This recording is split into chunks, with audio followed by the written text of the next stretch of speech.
My name's Nicolette Beebe, and this is Coco. I'm just gonna quickly talk to you about a few things that you should keep in mind while you write. First draft, second draft, 100 drafts, whatever draft you're on. The first thing is, what do my characters want?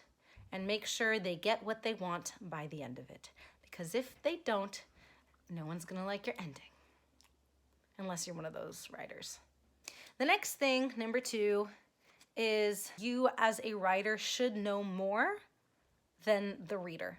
The writer should always know more. Even if you don't want to put it in your writing, you should know why certain things happen. But the more that you know as a writer, the more world building can happen. Also, if you know more than the reader, then that's how it should be, because you're the writer, and that's great.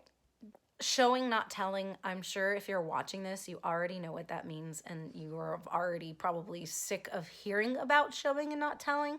You can just tell the readers what it looks like. It's in your head, and they need to know what certain parts of your story are. So I give myself permission every once in a while, as long as it works and it's not too info dumpy, to tell and not show. I know. I'm giving you permission to do that too. Just be careful with it. And the next thing I do is when I'm reading a book, I keep my writing book really close to me in case there's a word I like or a phrase I like or a variation of the phrase, especially when it's common actions that I use all the time in a book, like he turned to this person, his eyes trained on this person. Eventually, readers don't want to hear that saying anymore. So whenever I'm reading something and an author comes up with a new way of saying something that I know that I use all the time, you bet your bottom dollar that I'm going to write it down and try and pepper it in there also.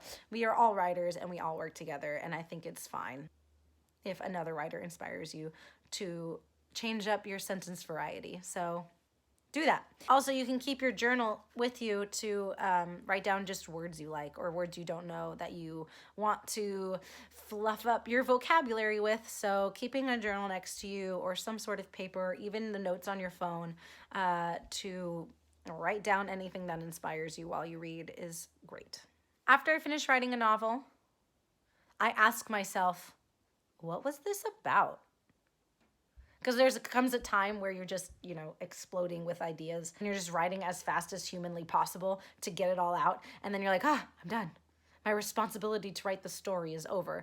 And then you ask yourself, yeah, but what was it about? And writing a query letter for me is definitely what helps me figure out what it's about. And then once you figure out what it's about, you go back and you take out all the stuff that's not what it's about. You think, oh, but that would be so cool to write this and make it about this.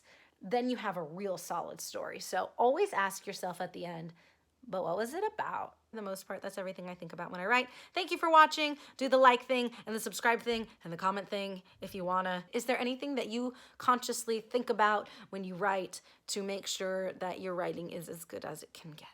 100 something subscribers. I'm so happy. I know that's not a lot for YouTube. I think I've said this before, but it's a lot for me. So thank you for the support.